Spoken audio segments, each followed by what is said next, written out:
and then struggled at first. Was not not easy. It took me about 8 months really to get my first deal and kind of get myself going. And then the last couple years saw a lot more success. So it's been a great journey and just super, super excited to continue to grow. Love being a team lead because I can kind of see young agents and new agents, bring them onto my team, see what they're doing wrong, what they're doing right, and then watching them grow as well.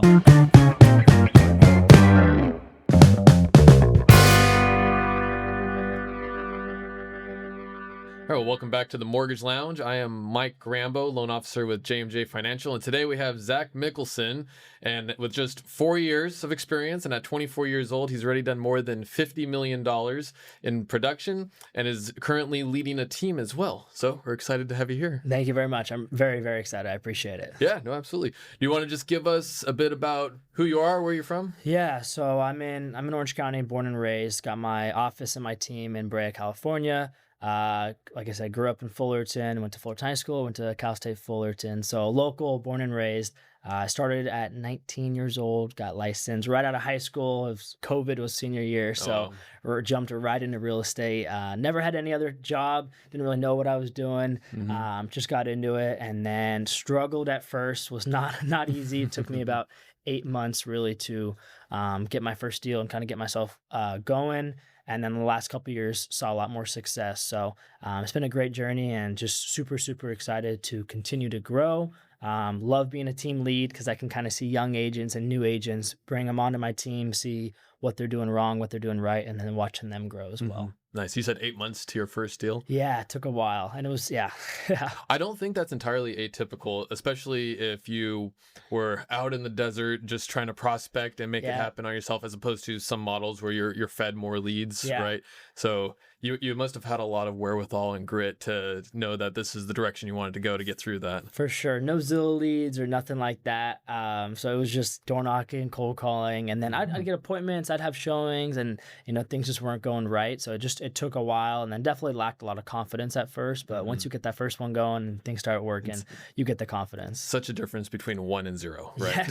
Yes. And that's also like I've noticed when I'm recruiting is like the agents who have, even if they have 2 or 5, the amount of knowledge and confidence that they have versus, they've been doing it for 6 months and they don't have anything. They really are like uncomfortable and just not there yet. Yeah, I can totally relate to that. Yeah. What would take you into a profession where you don't get paid for 8 months? Yeah. I think being able to see the upside of it. Obviously, I joined an office where there was very, very successful people. So I saw the future and I always saw the long game. And, everyone, like you just mentioned, everyone tells you, hey, you're not supposed to do deals right away. It takes a while. So just knowing it was part of the norm and seeing what was out there. And then I also saw, like, I'm a very, very diligent person. And I would see people who were successful that I'm like, they're successful in real estate. I see what they're doing. I can do something better than that. Or I know I'll work harder than them, or I'll care more for the clients than what they're doing. So, and they're having success. So if they can do it, I can do it. And then as I got, 20, 21, there was other 20, 21-year-olds in other parts of the country seeing success. So I'm like, if someone else is doing it, why can't I? Yeah.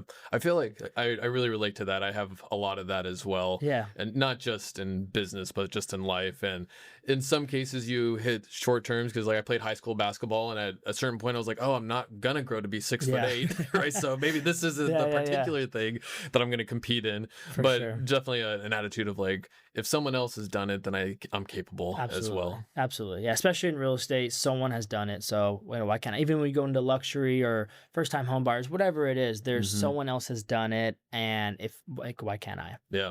So you've had a lot of recent life accomplishments or big moments for you, right? So probably the biggest one is you're engaged now. So congratulations. Yeah, thank you very much. Yeah. Yeah. And just tell me a bit about that. Like, how long have you known your fiance? And so it's been since freshman year of high school.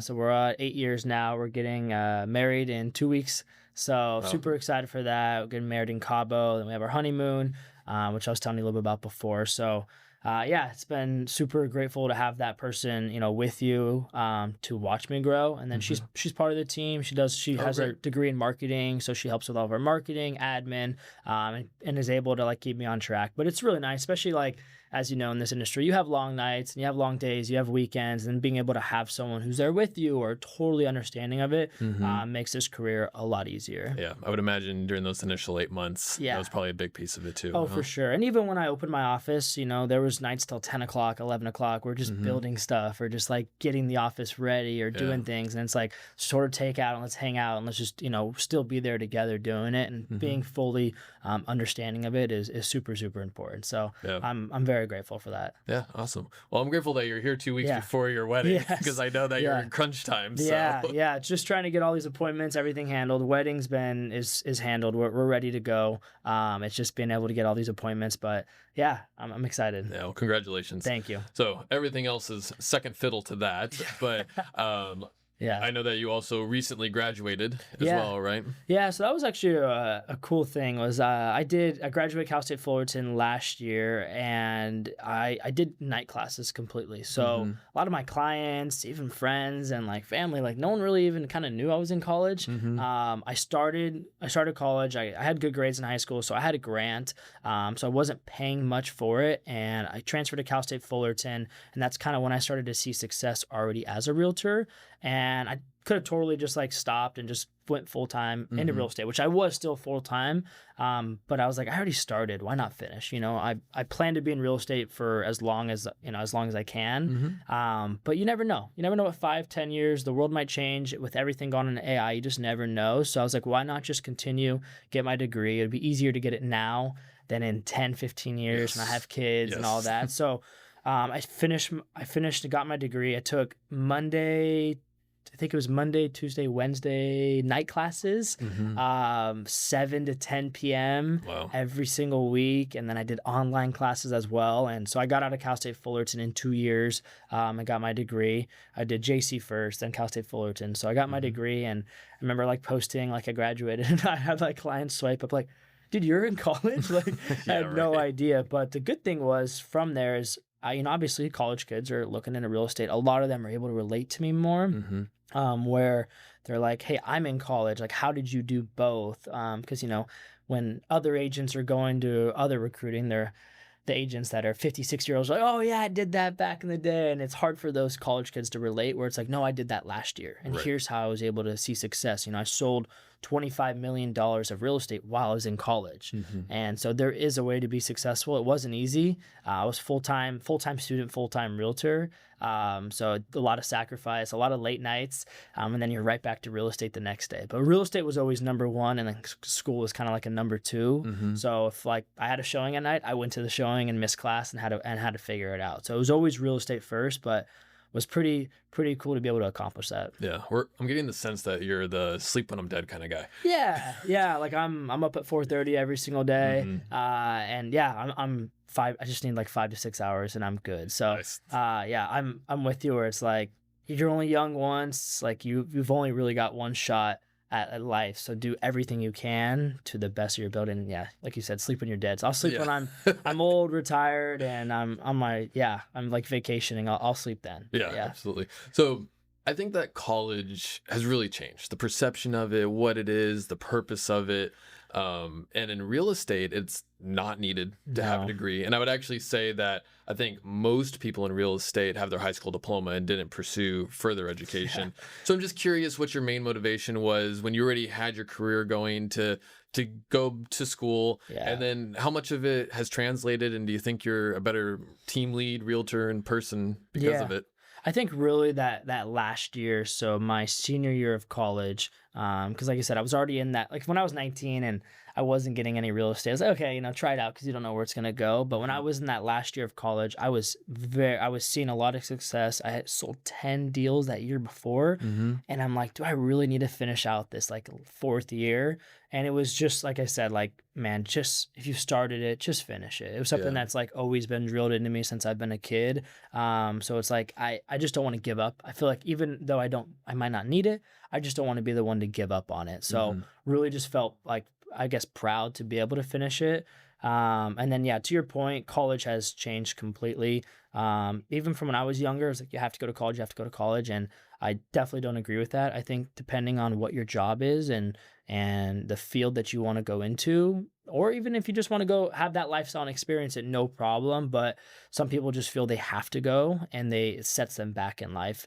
Because if I would have just went to college, not done real estate, and then now this would be my first year of like a full-time realtor, I'd be in a completely different spot than where I was, because of what I did 4 years ago. I think that just the messaging of like, you go to school, you get your 4-year degree, and then just magically this job falls in your lap, right? Yeah. I have a 4-year-old and a 6-year-old, and we've already had lots of conversations about, what you try to guide your kids to, because my wife and I met in college, right? And I think that it was a great experience. I got a lot from it.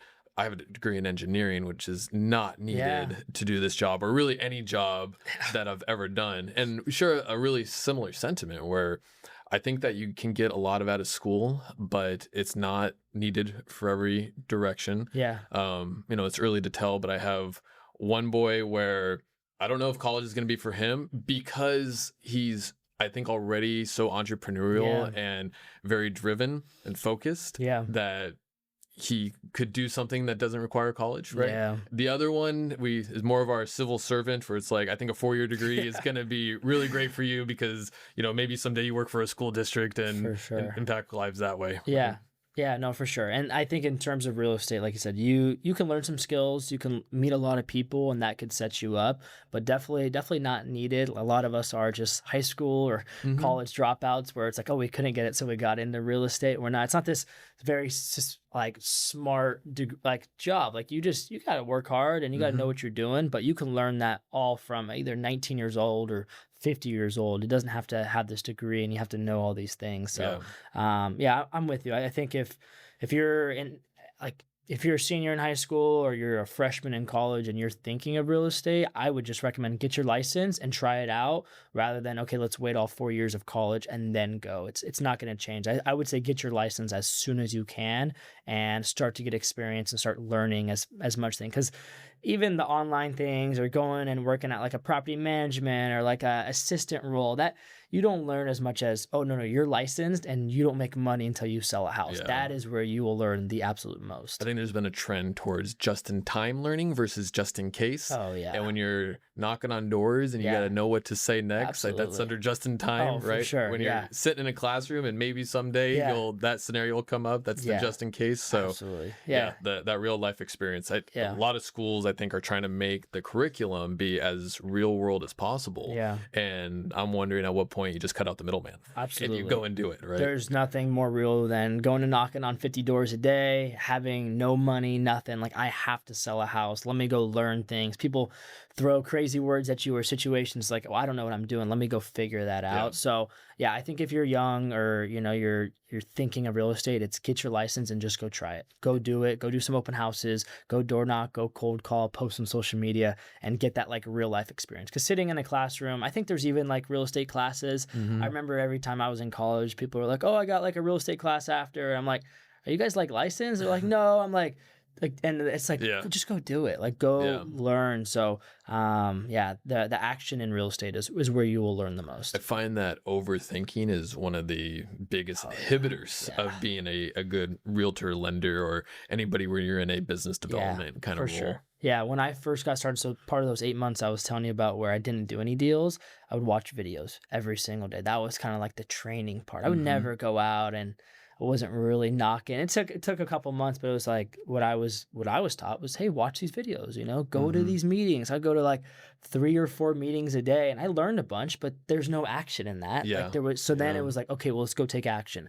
Let's go hit the doors. Let's go do open houses. So that's what I preach to my agents now, is like, there's a couple of videos, to kind of like get them some kind of knowledge of the game, but it's more, no, go hit doors. And they're like, well, I don't know what I'm doing. I'm like, it's okay. Yeah. Go hit doors and you'll learn. And then when a problem comes up, I'm here to help. So you have to take action to get started in this business. So you're growing your team, and what do you think is just one of the main reasons a person should look to join a team, and what are the main benefits of, we'll say, joining your team? Yeah, I would say, so to start with the first part, team, I would say if you're new, struggling, or honestly anywhere in your career, I would say is super, super important, because this business is super lonely. Hmm. You go through times where you get cussed out, a deal falls apart, or it's like it's just difficult.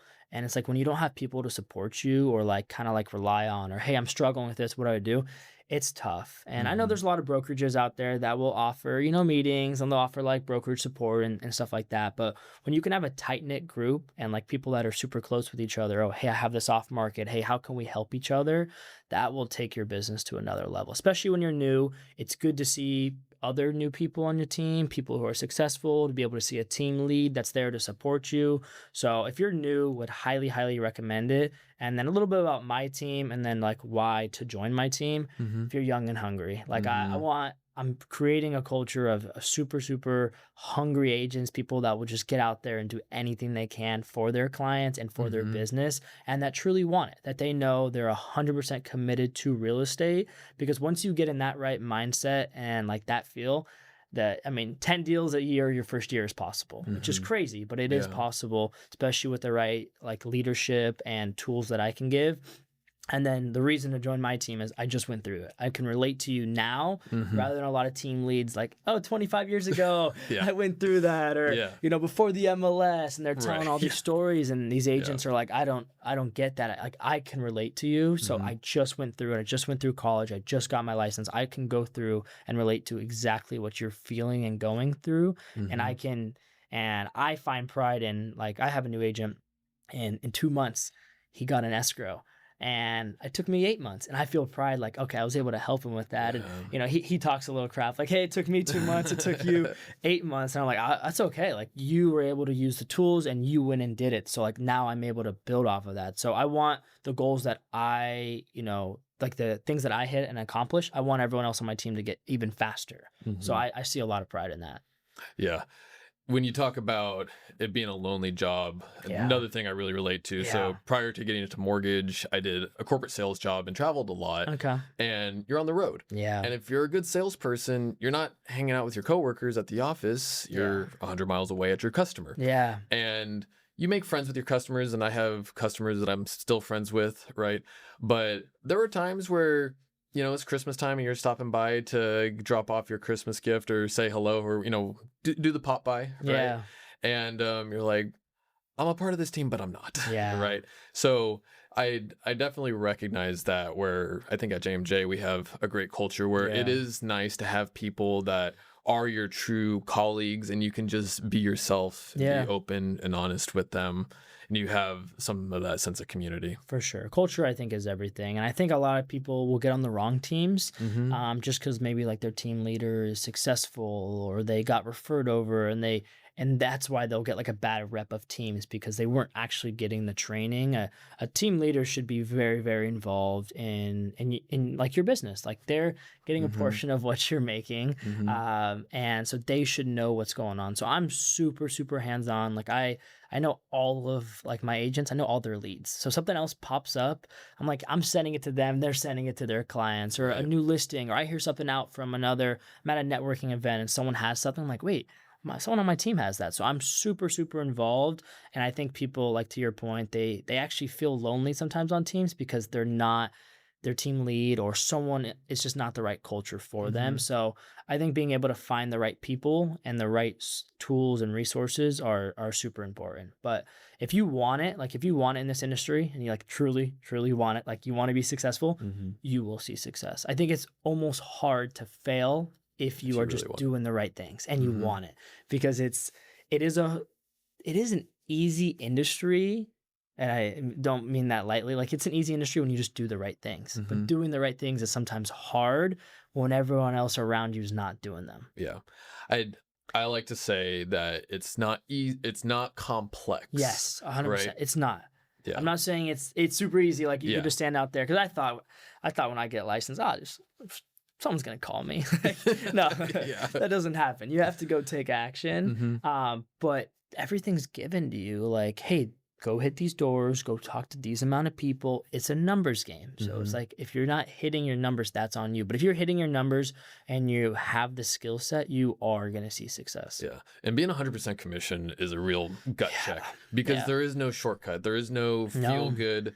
You can go back to the team, be like, I talked to this many people, and Yeah. it's like, Yeah. That's great, but do you have any closings? Yeah. And not for me, but for you, because you're Yeah. the one that needs to pay your bills For and sure. be very honest with yourself. Yeah. Right. So you've brought up a few times about being younger and attracting those kind of agents that are earlier in their career.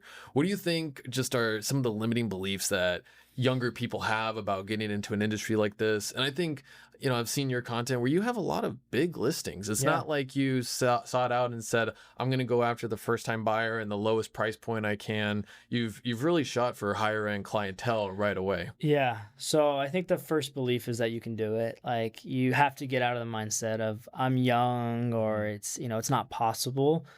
Because there's other young people that are doing it like that. Like kind of like I told you, if someone else is doing it, why can't I? So I would see other young agents in OC or other young agents throughout the United States Mhm. having success. So I just put that mindset out like, hey, I can do it. Someone else is doing it, I can do it.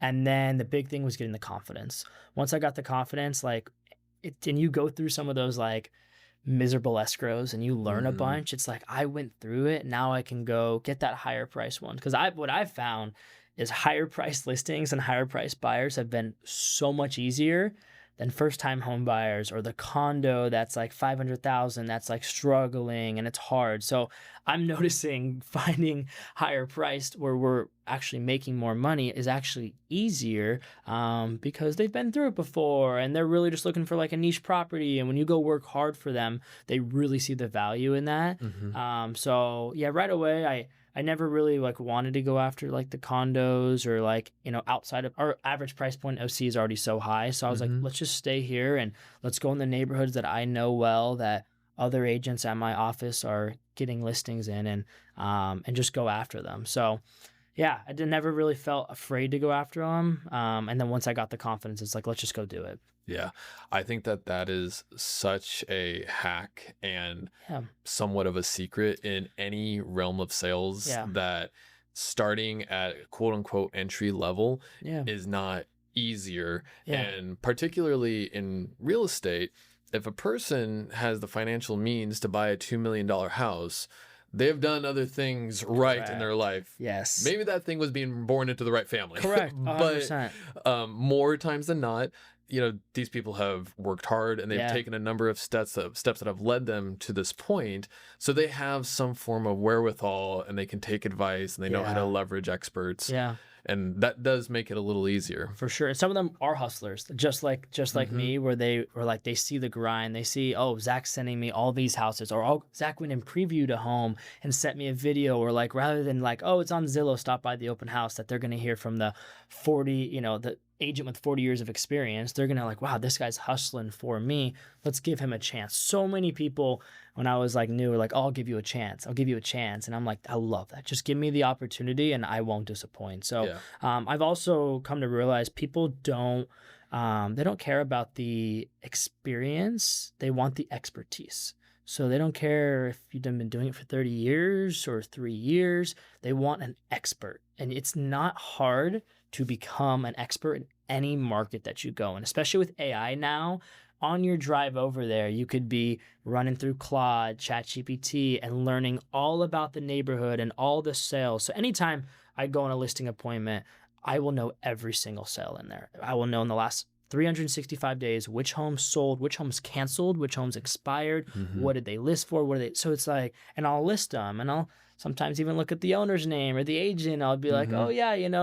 yeah, Mr. Smith over there. And then it's like, wow, he really knows it. And it's like, took me like 30 minutes maybe. So they want Yeah. the expert. They want an agent who they're proud of, Mhm. and sometimes an agent that's older or just been doing it, everyone else is using them. They want someone that's different, that's a hustler and really is going to represent their house well. So it's not about It's not about experience. It's about being the expert, and anyone can be an expert. There's a difference between having 30 years of experience and having 1 year of experience 30 times. Correct. 100%. Yeah. So you don't have to be doing it for this super long period of time to see success. They want to see an expert, someone who's going to know their neighborhood, know how to sell it, who's the right buyer for it. A lot of times sellers will be like, who do you think the buyer is going to be? And giving them a couple of different options for it. This is who I think it's going to be, a first-time home buyer because of X. And I think it's going to be, an older couple who's retiring because of the single level. So being able to give them all that. And then on terms of buyers, I've very rarely had buyers care about age. It's usually the sellers. Like when you're door knocking, they're like, "You're 20. How are you gonna sell my house?" Usually, buyers they actually love it. Because they know you're gonna go show them houses anytime, and because buyers are looking for a long time, and they sometimes need that person who's always available for them. So haven't had too much issue, but when I meet with buyers, I again like to be the expert. When you're there, I like to know which houses in the neighborhood sold, and I like to know as many details about the home and truly be that buyer specialist and expert for them. So something that you said is that with your education is just having something that you want to take to completion, right? Yeah. I know that you're an athlete too, and you recently completed some type of event, right? High rocks, High rocks, yeah. Like I knew it wasn't Ironman, but so high rocks. So how do you think that being an athlete translates into real estate and sales? Because I think that's something common that you hear is that like people like to recruit athletes because they have figured out how to stick to something and have some determination and grit and being competitive, typically good traits for somebody that wants to grow a business. So do you think that there's some carryover there? I think so. See, I played baseball my whole life, started like travel ball like 8 years old and played pretty much baseball was like everything. So I think there's a lot of similarities, if not even real estate, just like owning a business and being an athlete. Because you had to show up to practice. You didn't show up to practice on time, you were running. You had to work hard at practice, or there was always a consequence if you didn't do something, which is like real estate. You have to hit doors or you're not going to make money. You have to host this open house, so it's like knowing that you have to do it. I've noticed when I'm recruiting athletes or when I talk to younger agents who played sports, it's like they're just doing it. Like they're just taking action because that's what they've done their whole life. A coach told them to go do it and they did it. So I think there's and even like the personality side of it too. Like when you've had, in baseball, you got like 10 or 11 teammates and those are people that you're close with and you're communicating and talking to them. And even that level of like personality from an athlete is a lot different, and it carries over when you're talking to a client because they do care about your personality. They want to be working with someone that they can feel like a friend or that is cool in a way. So I think athletes will see success in real estate, but it's not a guaranteed. You still do have to be able to put the work in. I think that the foundation is there. You need to learn how to translate it. Right? Because just because you've been really dedicated to one thing, it doesn't mean you're going to suddenly be real motivated to knock on a stranger's door. 100%. Right? Yeah. So if I'm a new agent, I'm coming to your team and I'm like, should I go and start working out? Is that going to make me a better realtor? Is that the secret sauce? Yeah, I'm not saying you got to go to the gym, but I'd say have habits that you're consistently doing. So if you like to run, run consistently and doing things consistently. That's all real estate is. It's doing the little things consistently. Yeah.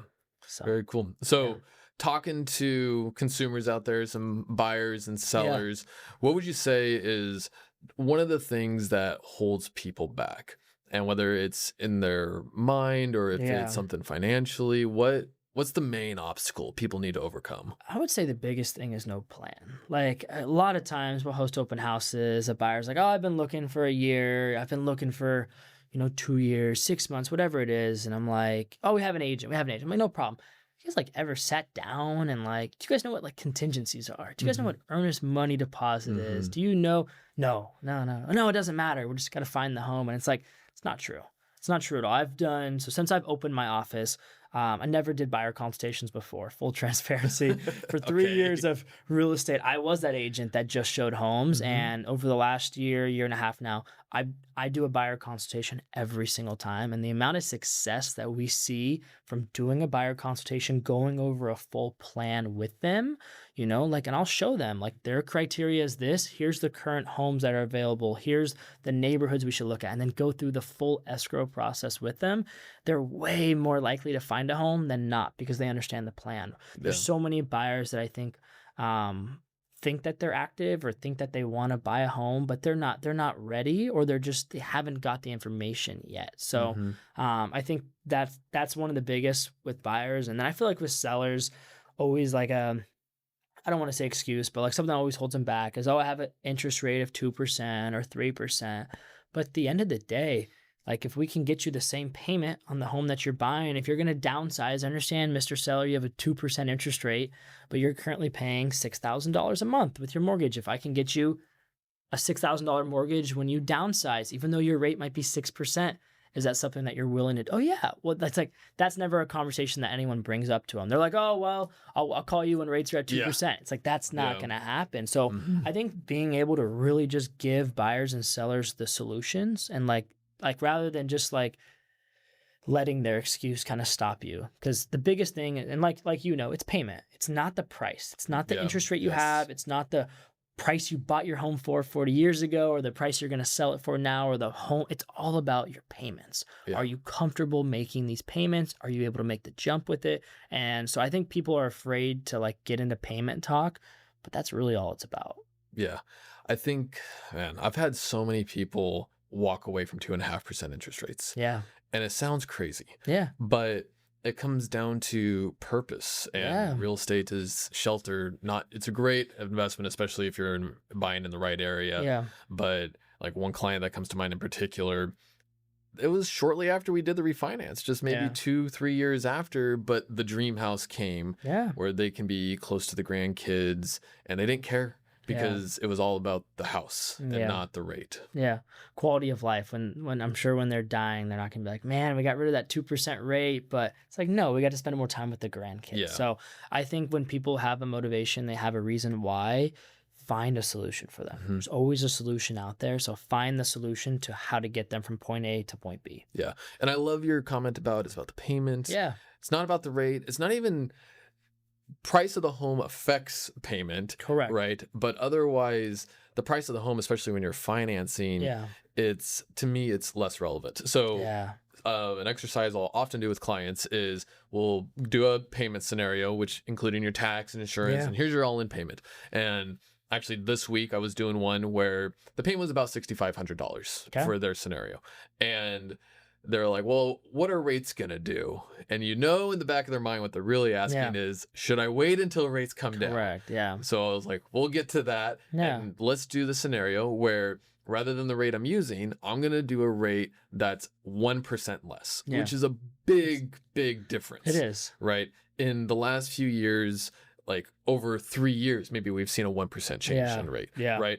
So I did that calculation. It was $400 a month difference. I'm not saying $400 isn't Yeah. meaningful, especially to a lot of people.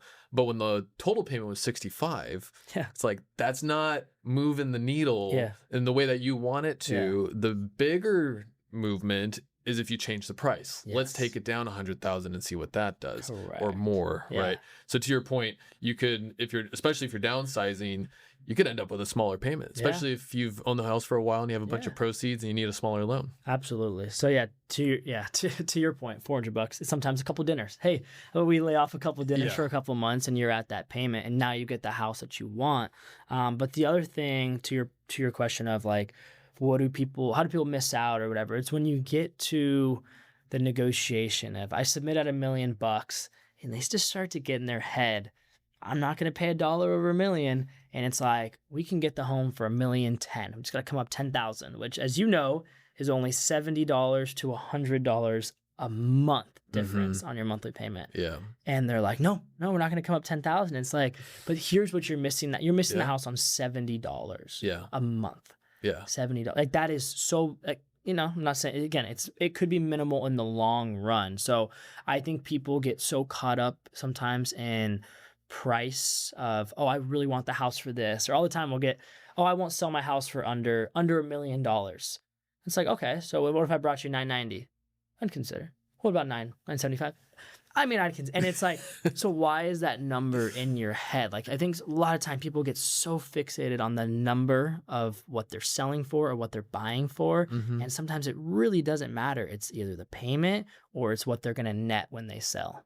Yeah, I think people anchor. They need some type of relativeness, so they start somewhere. Yeah. And that somewhere may have no context at all whatsoever, right?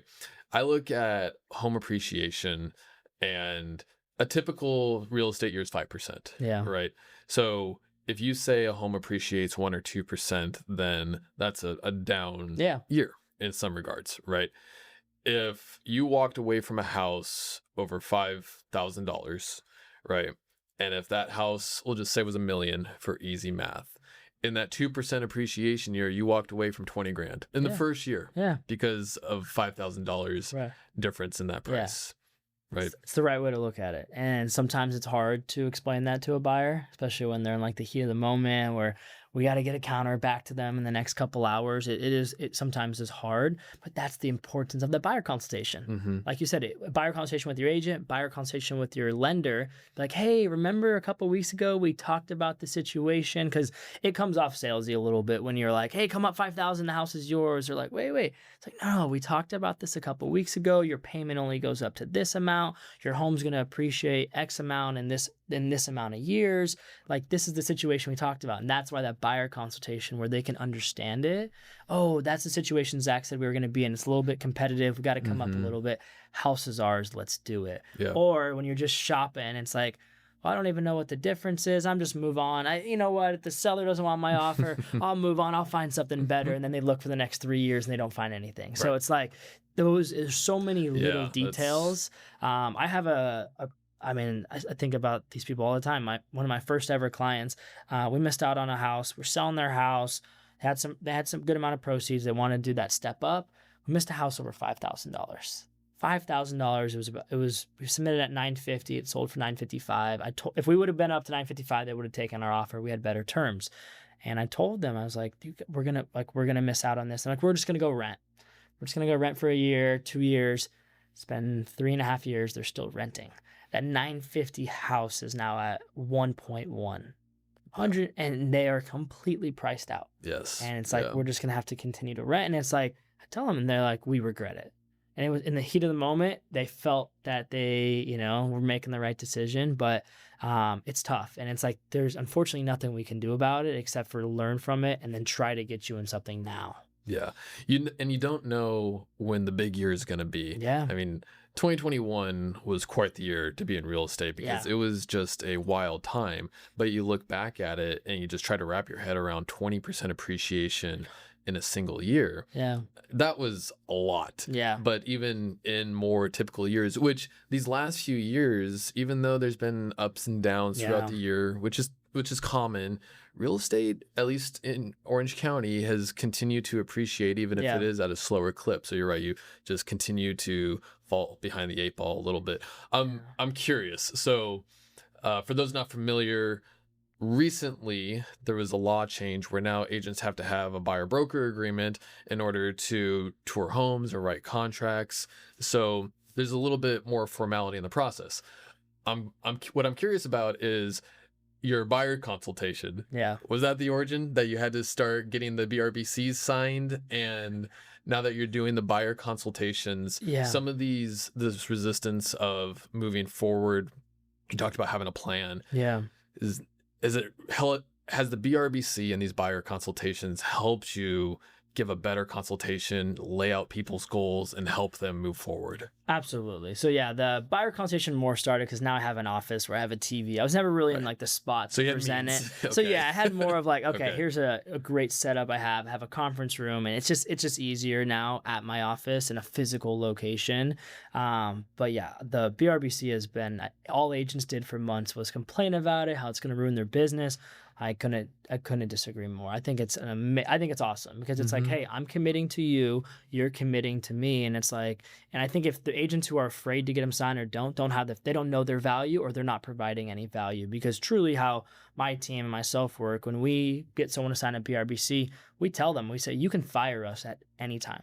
Anytime you can fire us. If we're not doing our job, we can cancel, we can move on anytime. And the contracts are only 3 months long. So if you're not working hard those 3 months and you go for the renewal, you're not going to get a renewal, because what have you done? So we let people know as soon as it gets signed, you're going to get constant communication from us. You're going to get weekly updates. We're going to reach out for off-market deals on your behalf every single week. You're going to get access to off-market deals for anything that we have. When rates drop, rates go up, you're going to hear it from us. So there's a full list of because when someone's a seller, you work for them right away. But for some reason with buyers, it's like, oh, maybe next week. It's like, no, they're hiring you. So I feel like it is way more official, and I'm in favor of them. And it's like, hey, I'm gonna go work for you now. And I think it makes that process a lot more official. And then to our point of earlier of the people who are missing out is they don't have any BRBC signed. They don't have an agent helping them. They're not officially really looking. Once we get those signed, we rarely renew BRBCs. They're typically in escrow within those 3 months, which is amazing. So it allows us as realtors to get people to commit to us, and then we commit to them, and they see a lot more of how it's supposed to be done. Yeah, I agree. I think that it's great for realtors, first off, which I don't think was the intent of putting it in place, but it is great for realtors. But I think it has been great for the consumer, because it's forced realtors to up their game a little bit and be able to convey exactly what they do, provide value, have a little bit more structure to these consultations.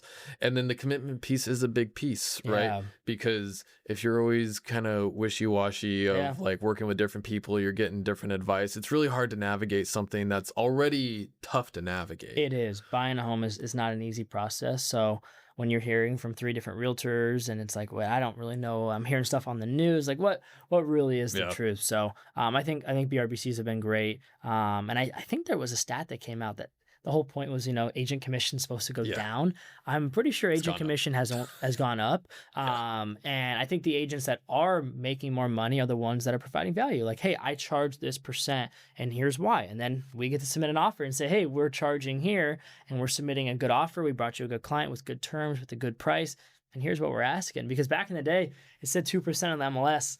That's what you got. That's what I got. Yeah. And now it's like, okay, here I'm asking for 2.5, and here's a most recent escrow submitted 2.5%. They didn't even counter at all. Rather than, in the old, it would have been 2% on the MLS, and that was it. So I think we're able to, we're making more money, and we're providing, I think a better service to the clients as well, in the way that they understand how we're getting paid.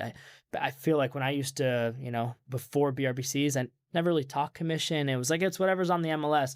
Now, during those consultations, I go over, I show them on the BRBC, I show them on the offer, here's what it is, comes out of we're going to ask the seller to pay for it. In the case the seller doesn't pay for it, here's our plan, here's how we can respond, here's how we can, make it make sense for you. So it's been a cool adjustment.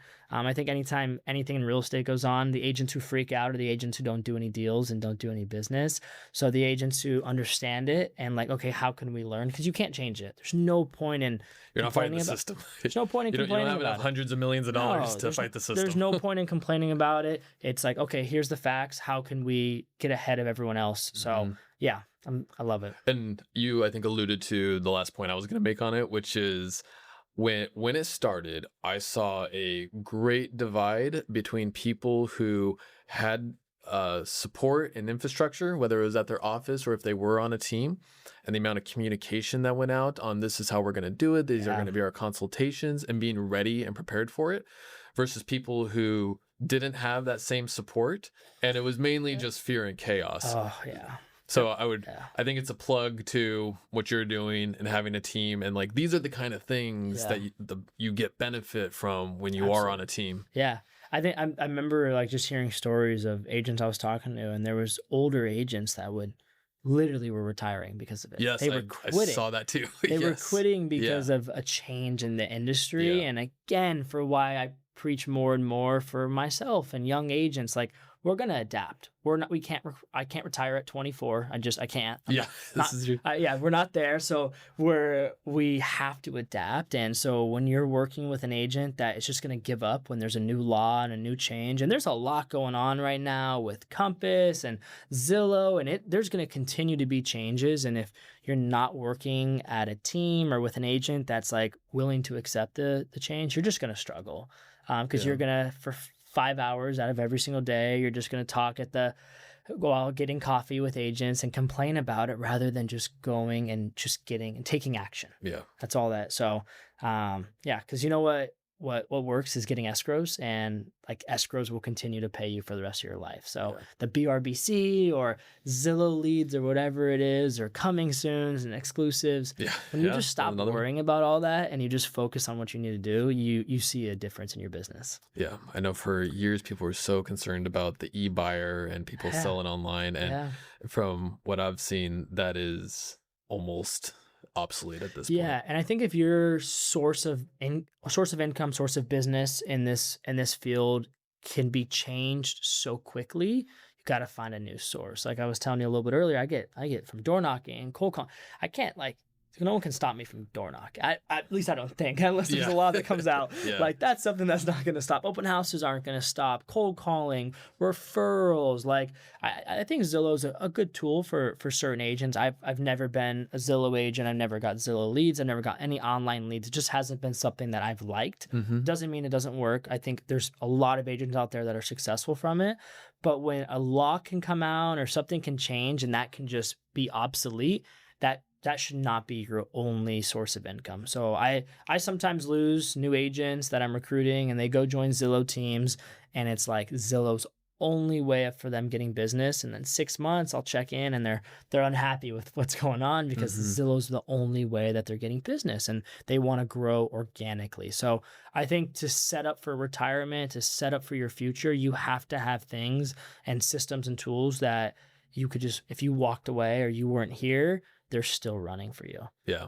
I've seen Zillow be a very powerful tool. I think that as a general statement, though, diversification, whether you're the producing realtor or if you're the team lead, it's always a good thing. Absolutely. Dude, this has been a lot of fun. I think we covered a lot of topics. For sure. Appreciate you coming, and just let everybody know, where can they find you? Yeah. So honestly, anywhere you can find me. Instagram's the easiest way to connect with me. It's just Zach Mickelson 1. Or you guys can text me anytime, 714-686-0653. Or stop by my office. We're in Brea. But reach out to me. We'd love to connect with you guys, grab some coffee or hop on the phone. All right. Until next time.